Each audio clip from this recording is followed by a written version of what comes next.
Subscribe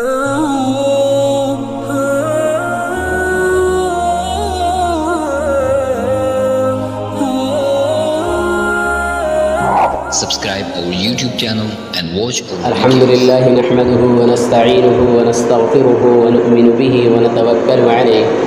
أما بعد فأعوذ بالله من الشيطان الرجيم بسم الله الرحمن الرحيم إن الله وملائكته يصلون على النبي يا أيها الذين آمنوا صلوا عليه وسلموا تسليما وقال رسول الله صلى الله عليه وسلم بحسب المؤمن من البخل إذا ذكرت عنده فلم يصلي علي صدق الله مولانا العظيم۔ میرے محترم بزرگوں، بھائیوں اور دوستوں، میں نے جو قرآن کریم کی تلاوت کی ہے، جو آیت میں نے پڑھی ہے اور جو حدیث مبارکہ میں نے آپ لوگوں کے سامنے بیان کی ہے، وہ درود شریف کے حوالے سے حضور صلی اللہ علیہ وسلم کا ارشاد ہے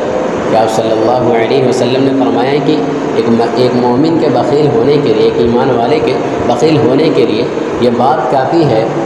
کہ اس کے سامنے میرا نام آیا اور وہ مجھ پر درود نہ بھیجے۔ ایک مومن کے بخیل ہونے کے لیے یہ چیز کافی ہے کہ اس کے سامنے میرا نام آئے اور وہ مجھ پر درود نہ بھیجے، یعنی کہ ایک مسلمان کے بخیل ہونے کی انتہا ہے کہ آپ صلی اللہ علیہ وسلم کا نام اس کے سامنے ہے اور آپ پر درود نہ بھیجے۔ یہ تو ایک مسلمان کے بخیل ہونے کی انتہا ہے، کیونکہ اس کائنات میں آپ صلی اللہ علیہ وسلم سے بڑا محسن کوئی نہیں گزرا، اور خاص طور سے ایمان والوں کے لیے جنہیں اللہ رب العزت نے ایمان کی دولت سے سرفراز فرمایا، جنہیں اللہ رب العزت نے ایمان کی دولت سے مالا مال فرمایا، جنہیں اللہ رب العزت نے ایمان کی دولت سے نوازا، ان کے لیے آپ صلی اللہ علیہ وسلم بہت بڑے محسن ہیں۔ لہذا ہمیں چاہیے کہ جب بھی آپ صلی اللہ علیہ وسلم کا نام آئے تو ایک ایمان والے کا، ایک مومن کا یہ تقاضا ہے کہ آپ صلی اللہ علیہ وسلم پر درود و سلام بھیجیں، کیونکہ خود آقا مدنی صلی اللہ علیہ وسلم کا حال یہ تھا کہ آپ صلی اللہ علیہ وسلم دن و رات اپنی امت کی فکر میں گھلتے رہتے تھے، روتے رہتے تھے۔ ایک صحابی رضی اللہ تعالیٰ وہ آپ صلی اللہ علیہ وسلم کے حال کو دیکھتے ہوئے بیان فرماتے ہیں کہ کانا دائم الفکرتی متواصل الاحسان، کہ جب بھی میں آپ صلی اللہ علیہ وسلم کو دیکھتا ہوں یا جب بھی میری نظر آقا مدنی صلی اللہ علیہ وسلم پر پڑتی ہے تو ایسا معلوم ہوتا ہے، ایسا احساس ہوتا ہے کہ آپ صلی اللہ علیہ وسلم کو کسی چیز کی فکر ہے، آپ پر کوئی غم طاری ہے۔ تو علماء کرام اس کے بارے میں لکھتے ہیں کہ آپ صلی اللہ علیہ وسلم کو جو فکر لگی رہتی تھی یا جو آپ پر کوئی غم طاری رہتا تھا تو اس وجہ سے نہیں تھا کہ تجارت میں نقصان ہو گیا ہے، مال و اسباب میں قلت آ رہی ہے، کوئی کسی قسم کی کمی آ رہی ہے، اس وجہ سے نہیں تھا، بلکہ اس لیے تھا کہ کس طرح سے اپنی امت کو جہنم کی آگ سے بچا لیں، کس طرح سے یہ امت اللہ رب العزت کی رضا کو حاصل کر لیں۔ آپ صلی اللہ علیہ وسلم کو دن و رات اسی چیز کی فکر لگی رہتی تھی اور اسی وجہ سے آپ صلی اللہ علیہ وسلم پر غم طاری رہتا تھا۔ میرے عزیزوں، اللہ رب العزت نے درود و سلام بھیجنے کے سلسلے میں قرآن کریم میں ایک عجیب انداز سے ارشاد فرمایا۔ اللہ فرماتا ہے ان اللہ وملائکتہ یصلون علی النبی یا ایھا الذین آمنوا صلوا علیہ وسلموا تسلیما، بے شک اللہ اور اس کے فرشتے نبی صلی اللہ علیہ وسلم پر یصلون علی النبی، نبی صلی اللہ علیہ وسلم پر درود و سلام بھیج رہے ہیں۔ یا ایھا الذین آمنوا صلوا علیہ وسلموا تسلیما، اے ایمان والو تم بھی نبی صلی اللہ علیہ وسلم پر درود و سلام بھیجو۔ یہ اللہ رب العزت نے ارشاد فرمایا۔ اب آپ غور کریے، اگر ہم سب غور کریں تو ابتدا میں اللہ رب العزت نے یہ ارشاد نہیں فرمایا کہ اے ایمان والو تم بھی نبی صلی اللہ علیہ وسلم پر درود بھیجو۔ ابتدا میں یہ اللہ رب العزت نہیں فرمایا، بلکہ یہ فرمایا کہ ان اللہ وملائکتہ یصلون علی النبی، کہ بے شک اللہ اور اس کے فرشتے نبی صلی اللہ علیہ وسلم پر درود بھیج رہے ہیں۔ اس سے اللہ رب العزت نے دو باتوں کی طرف اشارہ کر دیا۔ ایک تو یہ کہ اللہ رب العزت نے اس بات کی طرف اشارہ کر دیا کہ تمہارے درود کی ضرورت حضور صلی اللہ علیہ وسلم کو نہیں، حضور صلی اللہ علیہ وسلم کو تمہارے درود کی ضرورت نہیں، اس لیے کہ اللہ نے پہلے ہی فرما دیا کہ ان اللہ وملائکتہ یصلون علی النبی، کہ بے شک اللہ اور اس کے فرشتے نبی صلی اللہ علیہ وسلم پر درود بھیج رہے ہیں۔ لہذا حضور صلی اللہ علیہ وسلم کو تمہارے درود کی ضرورت نہیں، کیونکہ اللہ اس کے فرشتے پہلے ہی سے نبی صلی اللہ علیہ وسلم پر درود بھیج رہے ہیں۔ اور دوسری بات یہ کہ بندہ کوئی بھی عبادت کرتا ہے، کوئی بھی عبادت کرتا ہے، مثلا نماز ہے اور روزہ ہے یا پھر حج ہے، تو اللہ رب العزت اس کے ساتھ شریک نہیں رہتے، اللہ رب العزت اپنے بندے کے ساتھ شریک نہیں رہتے۔ لیکن ایک ایسی عبادت ہے، ایک ایسا عمل ہے جس میں اللہ رب العزت اپنے بندوں کے ساتھ شریک رہتے ہیں، اور وہ عمل یہ درود شریف کا عمل ہے۔ یہ ایک ایسی عبادت ہے، ایک ایسا عمل ہے کہ جس میں اللہ رب العزت اپنے بندوں کے ساتھ شریک ہے، کیونکہ اللہ رب العزت نے خود فرمایا کہ ان اللہ و ملائکتہ یصلون علی النبی، بے شک اللہ اور اس کے فرشتے نبی صلی اللہ علیہ وسلم پر درود بھیج رہے ہیں۔ یا ایھا الذین آمنوا، اے ایمان والو، صلوا علیہ وسلموا تسلیما، تم بھی نبی صلی اللہ علیہ وسلم پر درود السلام بھیجو۔ اس لیے جب بندہ نبی صلی اللہ علیہ وسلم پر درود السلام بھیجتا ہے تو اللہ اور اس کے فرشتے تو پہلے ہی سے بھیج رہے ہیں، لہذا اللہ رب العزت بھی اپنے بندوں کے ساتھ شریک۔ جب بھی کوئی بندہ نبی صلی اللہ علیہ وسلم پر درود السلام بھیجتا ہے تو اللہ رب العزت اپنے بندوں کے ساتھ شریک رہتے ہیں، اور اس عمل کا کیا ہی کہنا جس میں اللہ رب العزت اپنے بندوں کے ساتھ شریک ہے۔ میرے عزیزوں، اللہ نے دو باتوں کی طرف اشارہ فرما دیا، ایک تو یہ کہ آپ صلی اللہ علیہ وسلم کو تمہارے درود کی ضرورت نہیں ہے، لیکن اگر تم اپنی بھلائی چاہتے ہو، اپنی خیر چاہتے ہو، تو تم نبی صلی اللہ علیہ وسلم پر درود بھیجو۔ اور دوسری یہ کہ کوئی بھی عبادت ہو، اللہ رب العزت بندوں کے ساتھ شریک نہیں ہے، لیکن درود شریف ایک ایسی عبادت ہے جس میں اللہ رب العزت اپنے بندوں کے ساتھ شریک ہے۔ اس لیے درود شریف کا بھی اہتمام کرنا چاہیے جمعہ کے دن، اس کے لیے وقت نکالیں اور آپ صلی اللہ علیہ وسلم پر درود السلام بھیجیں۔ اور ایک بات خوب سمجھ لیجئے کہ اللہ رب العزت کے درود بھیجنے کا مطلب کچھ اور ہے، اور بندوں کے درود بھیجنے کا مطلب کچھ اور ہے۔ اللہ رب العزت کے درود بھیجنے کا مطلب یہ ہے کہ اللہ رب العزت اپنی رحمت براہ راست نبی صلی اللہ علیہ وسلم پر نازل فرما رہے ہیں، اور بندے کے درود بھیجنے کا مطلب یہ ہے کہ بندہ اللہ رب العزت سے دعا کرتا ہے، اللہم صلی علی محمد، اللہم صلی علی محمد، اے اللہ آپ ہی محمد صلی اللہ علیہ وسلم پر درود بھیجیے۔ بندہ دعا کرتا ہے۔ میرے عزیزوں، جب یہ آیت نازل ہوئی ان اللہ و ملائکتہ یصلون علی النبی یا ایھا الذین آمنوا صلوا علیہ وسلموا تسلیما، تو صحابہ کرام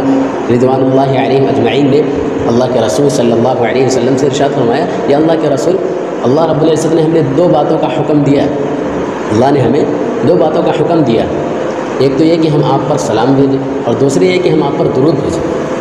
تو سلام کا طریقہ تو آپ نے ہمیں بتلا دیا کہ جب بھی ہم آپ کے سامنے حاضر ہوں تو کہہ دیا کریں السلام علیکم ورحمۃ اللہ وبرکاتہ، یا اسی طریقے سے تشہد کا جو طریقہ آپ نے بتایا، السلام علیک ایھا النبی ورحمۃ اللہ وبرکاتہ، یہ کہہ دیا کریں۔ تو سلام کا طریقہ تو آپ نے ہمیں بتایا، یا رسول اللہ صلی اللہ علیہ وسلم آپ ہمیں درود کا بھی طریقہ بتلا دیجئے۔ تو آپ صلی اللہ علیہ وسلم نے اس جواب میں ارشاد فرمایا کہ درود کا طریقہ یہ ہے کہ یوں کہو، اللہم صلی علی محمد وعلی آل محمد کما صلیت علی ابراہیم وعلی آل ابراہیم انک حمید مجید۔ میرے عزیزوں، اس کا معنی یہ ہے کہ اے اللہ آپ ہی محمد صلی اللہ علیہ وسلم پر درود بھیجیے، رحمت نازل فرمائیے، اور محمد صلی اللہ علیہ وسلم کی آل و اولاد پر رحمت نازل فرمائیے، کما صلیت علی ابراہیم، جیسا کہ آپ نے رحمت نازل فرمائی حضرت ابراہیم علی نبینا علیہ الصلاۃ والسلام پر، وعلی آل ابراہیم، اور ابراہیم علیہ الصلاۃ والسلام کی آل و اولاد پر، انک حمید مجید، بے شک آپ ہی تعریف کے لائق ہیں اور بزرگی والے ہیں۔ اور اس سے اس بات کی طرف اشارہ کر دیا کہ بندہ پہلے ہی اپنی عاجزی کا اعتراف کر لے کہ اللہم صلی علی محمد، جب بندہ یہ کہتا ہے تو پہلے ہی قدم پر اپنی عاجزی کا اعتراف کر لے کہ میری کیا حقیقت، میری کیا حیثیت کہ میں نبی صلی اللہ علیہ وسلم پر درود بھیجوں، میں آپ صلی اللہ علیہ وسلم کے اوصاف و کمالات کا احاطہ نہیں کر سکتا، میں ان کا حق کیسے ادا کر سکتا ہوں، میں ان کا حق ادا نہیں کر سکتا۔ لہٰذا بندہ پہلے ہی قدم پر عاجزی کا اعتراف کر لے اللہم صلی علی محمد، اے اللہ آپ ہی محمد صلی اللہ علیہ وسلم پر درود بھیجیے۔ میری کیا حقیقت ہے کہ میں نبی صلی اللہ علیہ وسلم پر درود بھیجوں؟ لہٰذا اے اللہ رب العزت آپ ہی محمد صلی اللہ علیہ وسلم پر درود بھیجیے۔ اب میرے بھائیوں اور دوست، یہ ایک ایسی دعا ہے کہ جس کے قبول ہونے میں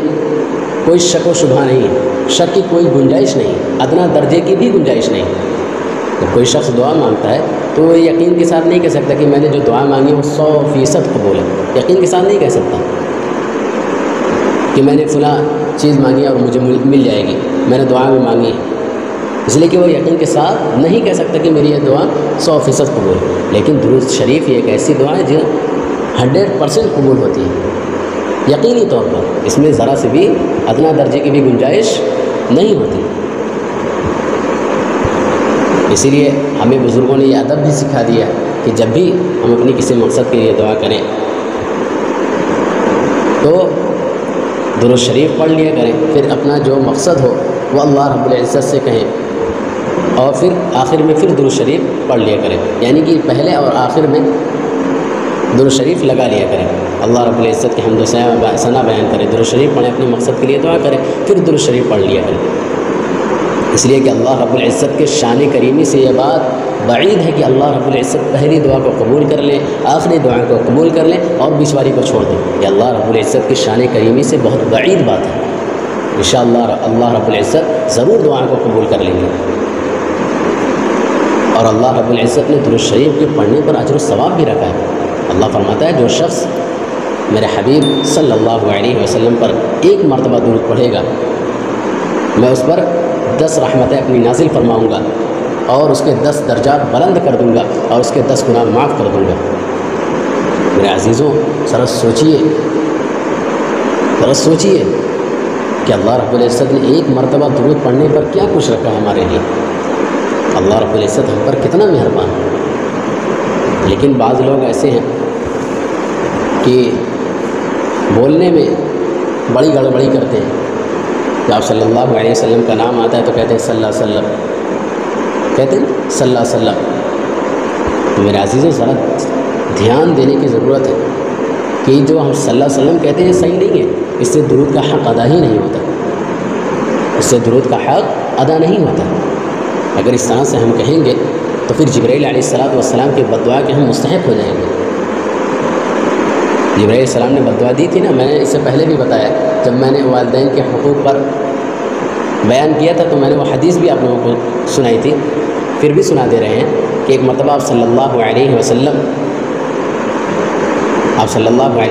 مسجد نبوی میں ہیں، اور وہ آپ صلی اللہ علیہ وسلم خطبہ دینے کے لیے ممبر پر تشریف لے جا رہے ہیں، اور آپ صلی اللہ علیہ وسلم نے جیسے ہی پہلی سیڑھی پر قدم رکھا تو آپ صلی اللہ علیہ وسلم نے فرمایا آمین۔ پھر آپ نے دوسری سیڑھی پر قدم رکھا، آپ نے فرمایا آمین۔ اسی طرح سے آپ نے تیسری سیڑھی پر قدم رکھا اور آپ نے فرمایا آمین۔ صحابہ کرام اس کے بعد آپ صلی اللہ علیہ وسلم تشریف لائے نیچے، خطبہ دینے کے بعد خطبے سے فارغ ہو کر آپ صلی اللہ علیہ وسلم نیچے تشریف لائے۔ تو صحابہ کرام نے کہا یا رسول اللہ، آج ہم نے ایسا منظر دیکھا ہے کہ ہم نے اس سے پہلے کبھی نہیں دیکھا، آج ہم نے ایسی چیز دیکھی ہے۔ آپ صلی اللہ علیہ وسلم سے فرمایا صحابہ نے کہ ایسی چیز دیکھی ہے اللہ کے رسول صلی اللہ علیہ وسلم کہ ہم نے اس سے پہلے کبھی نہیں دیکھی۔ آپ نے فرمایا وہ کیا؟ آپ نے فرمایا میرے صحابہ وہ کیا ہے، وہ چیز کیا ہے جو تم نے دیکھی؟ تو صحابہ کرام نے فرمایا کہ اللہ کے رسول صلی اللہ علیہ وسلم، آپ نے پہلی سیڑھی پر جب خطبہ دینے کے لیے آپ ممبر پر تشریف لے گئے، پہلی سیڑھی پر قدم رکھا آپ نے فرمایا آمین، دوسری پر رکھا فرمایا آمین، تیسری سیڑھی پر قدم رکھا تو آپ نے فرمایا آمین، جبکہ آپ نے کوئی دعا کی ہی نہیں، بغیر کسی دعا کے آپ نے آمین کہا۔ آخر وجہ کیا ہے؟ تو آپ صلی اللہ علیہ وسلم نے فرمایا کہ جب میں نے پہلی سیڑھی پر قدم رکھا تو جبرائیل علیہ السلام میرے سامنے آئے اور انہوں نے 3 دعائیں دیں، اور آپ نے فرمایا کہ در حقیقت وہ دعا نہیں تھی، حقیقت میں وہ بد دعائیں تھیں۔ آپ نے فرمایا کہ جبرائیل نے فرمایا جب میں نے پہلی سیڑھی پر قدم رکھا تو جبرائیل نے فرمایا کہ اس شخص کی ناک خاک آلود ہو، اس شخص کی ناک خاک آلود ہو جس نے اپنے والدین کو بڑھاپے کی عمر میں پایا، ان کی خدمت کر کے اپنے آپ کو جنت کا مستحق اور حقدار نہیں بنا پایا۔ اور پھر آپ صلی اللہ علیہ وسلم نے فرمایا جب میں نے دوسری سیڑھی پر قدم رکھا تو جبرائیل علیہ السلام نے فرمایا کہ اس شخص کی ناک خاک آلود ہو جس کے اوپر رمضان کا پورا مہینہ گزر گیا اور اپنی مغفرت نہ کرا سکا۔ پھر آپ صلی اللہ علیہ وسلم نے فرمایا میں نے تیسری سیڑھی پر قدم رکھا تو جبرائیل علیہ السلام نے فرمایا کہ اس شخص کی ناک خاک آلود ہو، تباہ ہو جائے، برباد ہو جائے وہ شخص جس کے سامنے آقا مدنی صلی اللہ علیہ وسلم کا نام نامی اسم گرامی آیا اور آپ صلی اللہ علیہ وسلم پر درود نہ بھیجے، ایسا شخص تباہ و برباد ہو جائے، ایسے شخص کی ناک خاک آلود ہو۔ آپ صلی اللہ علیہ وسلم نے فرمایا کہ میں نے کہا آمین۔ تو میرے بھائیوں، سوچنے کا مقام ہے، سوچنے کی جگہ ہے۔ آپ غور کریے تو ایک تو مسجد نبوی، دوسری آپ صلی اللہ علیہ وسلم ممبر پر تشریف لے جا رہے ہیں، جمعہ کا دن ہے، تمام دنوں کا سردار، فضیلت والا دن، اور قبولیت کی گھڑی جمعہ کے دن آتی ہے نا، ایک قبولیت کی گھڑی آتی ہے جمعہ کے دن، اس میں علماء کا اختلاف ہے۔ بعض علماء کہتے ہیں کہ وہ گھڑی جب امام خطبہ دینے کے لیے گھر سے نکلتا ہے وہ تب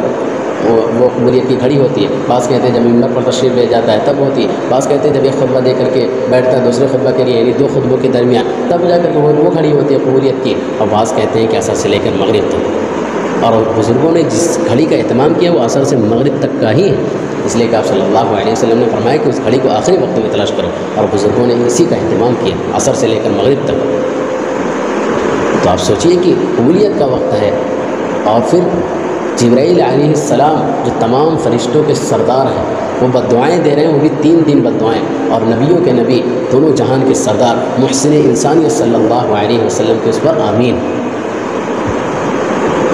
میرے بھائیوں اور دوستوں، جو ہم لوگ کہتے ہیں صلی اللہ علیہ وسلم، جو بعض لوگ ہوتے ہیں، بعض حضرات ہوتے ہیں جلدی میں کہہ دیتے ہیں صلی اللہ علیہ وسلم، تو یہ درود کا ایسا حق ادا نہیں ہوتا، اور بعض حضرات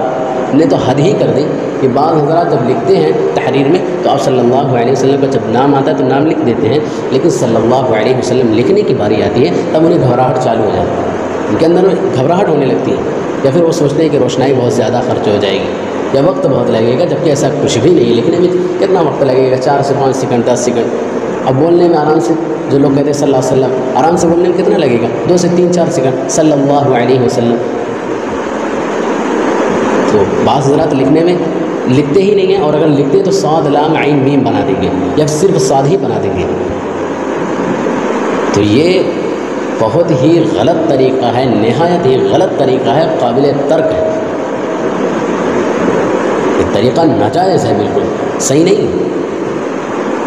ذرا معذرت چاہتے ہیں، لیکن جو حضرات اس طرح سے بولتے ہیں صلی اللہ علیہ وسلم، یا پھر لکھنے میں صاد لام عین میم لکھ دیتے ہیں، یا صاد لکھ دیتے ہیں صرف، تو یہ جو ان کا سارا بخل ہوتا ہے وہ آپ صلی اللہ علیہ وسلم کے ساتھ ہی کرتے ہیں، نعوذ باللہ،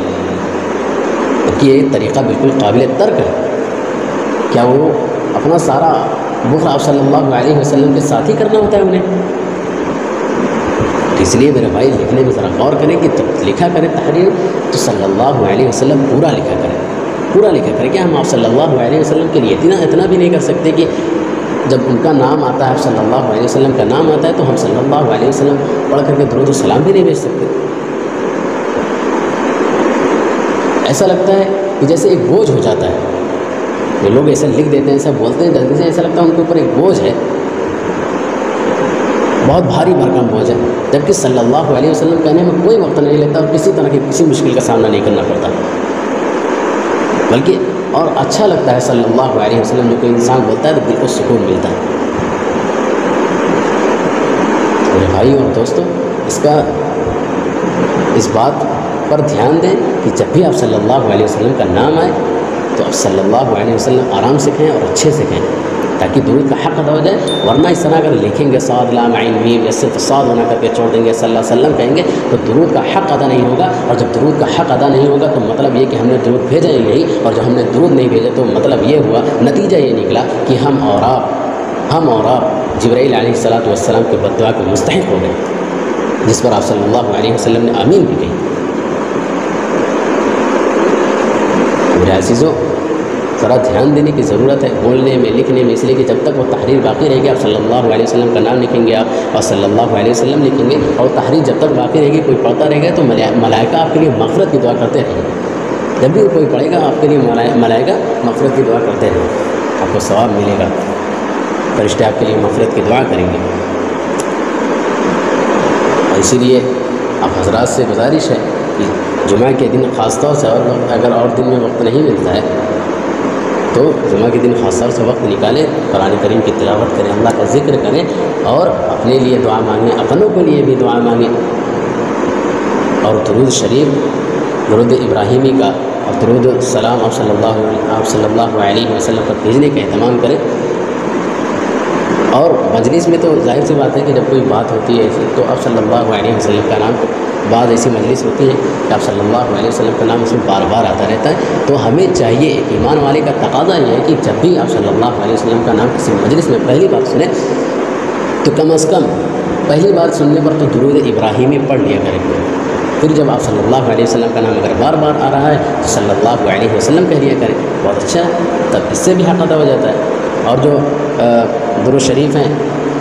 ان سے بھی ہو جاتا ہے، لیکن جو آپ صلی اللہ علیہ وسلم نے براہ راست صحابہ کو جو بتایا ہے وہ اگر پڑھ لیں گے تو بہت اچھی بات ہے۔ اور صلی اللہ علیہ وسلم یہ سب سے چھوٹا درود ہے، تو بار بار نام آتا ہے تو لوگ یہی پڑھتے ہیں، اور پڑھنا بھی چاہیے، اچھی بات ہے، لوگ پڑھتے بھی ہیں تو اس سے بھی حق ادا ہو جاتا ہے، لیکن ایک مرتبہ کم از کم چاہیے کہ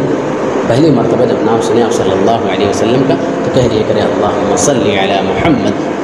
وعلى آل محمد كما صليت على إبراهيم وعلى آل إبراهيم إنك حميد مجيد اللهم بارك على محمد وعلى آل محمد كما باركت على إبراهيم وعلى آل إبراهيم إنك حميد مجيد۔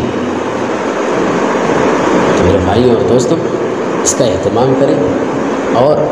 ان سب چیزوں سے بہت بچنے کی ضرورت ہے، ورنہ جبرائیل علیہ الصلوۃ والسلام کے ہم لوگ ان کے بددعاؤں کے مستحق ہو جائیں گے، اور آپ صلی اللہ علیہ وسلم نے اس پر آمین بھی کہی ہے۔ ایک بات تو یہ ہو گئی، اور دوسری بات یہ کہ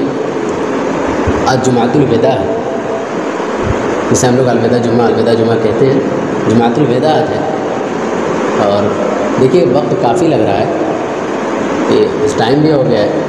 اور وقت کافی زیادہ بھی ہو گیا ہے، لیکن زیادہ ٹائم نہیں لیں گے آپ لوگوں کا، 5 منٹ 6 منٹ اور، تو اس لیے کہ الوداع جمعہ کے حوالے سے بھی بات کرنی ہے کہ بعض لوگوں کے ذہن میں یہ ہوتا ہے کہ الوداع جمعہ ایک تہوار ہے۔ اب دیکھیں گے ہمارے یہاں بہت سارے بھائی ایسے ہیں کہ ان کے ذہن میں، ان کے دل و دماغ میں چل رہا ہوتا ہے کہ یہ جمعۃ الوداع کوئی تہوار ہے، وہ اس کے لیے کپڑے سلواتے ہیں، عید کے لیے الگ سلواتے ہیں، اور جمعۃ الوداع کے لیے الگ سلاتے ہیں، اور بعض لوگ کے ذہن میں یہ ہوتا ہے کہ اس میں کسی خاص طریقے کی عبادت کو انجام دینا ہوتا ہے،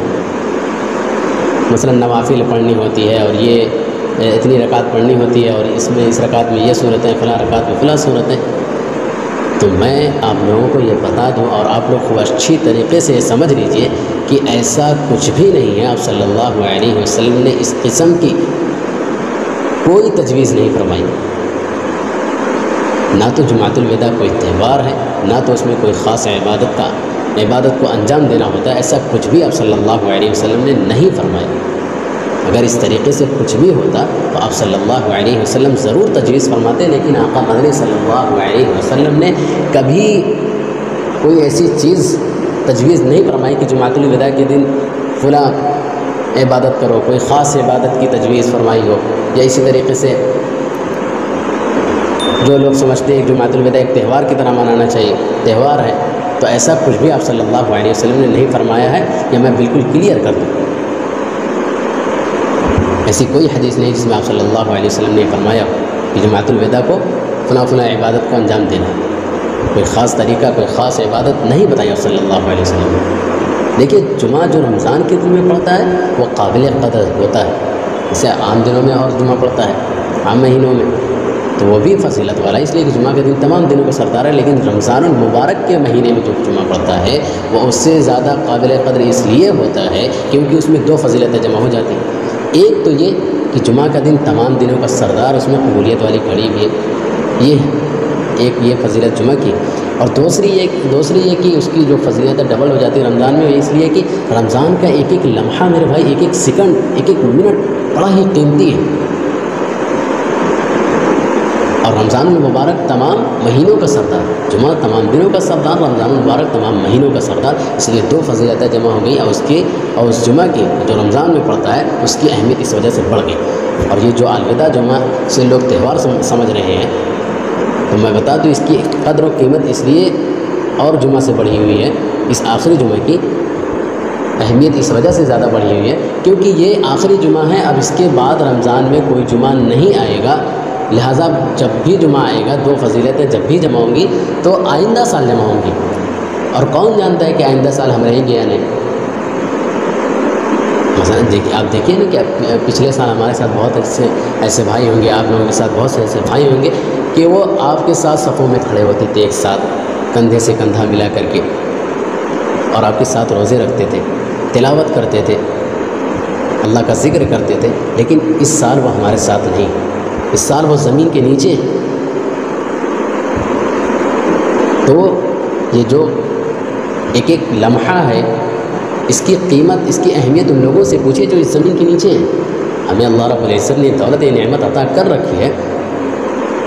اللہ کا بہت شکر ہے الحمدللہ، تو ہمیں اس کی قدر کرنی چاہیے، ناقدری نہیں کرنی چاہیے۔ جماعت الوداع کو ایک تہوار کی طرح سے لوگ منا رہے ہیں، اسی تہوار کے چکر میں غفلت میں پڑے ہوئے نئے نئے کپڑے سلوائے جا رہے ہیں۔ بعض لوگ سمجھتے کہ کوئی خاص عبادت کو انجام دینا ہے۔ میرے بھائی ایسا کچھ بھی نہیں ہے۔ جمعہ کا دن یہ جو چھٹی کا دن ہے، یہ پکنک منانے کے لیے نہیں ہے، کسی پارٹی وغیرہ کرنے کے لیے نہیں ہے، یہ جمعہ کا دن ہے، یہ عبادت کا دن ہے۔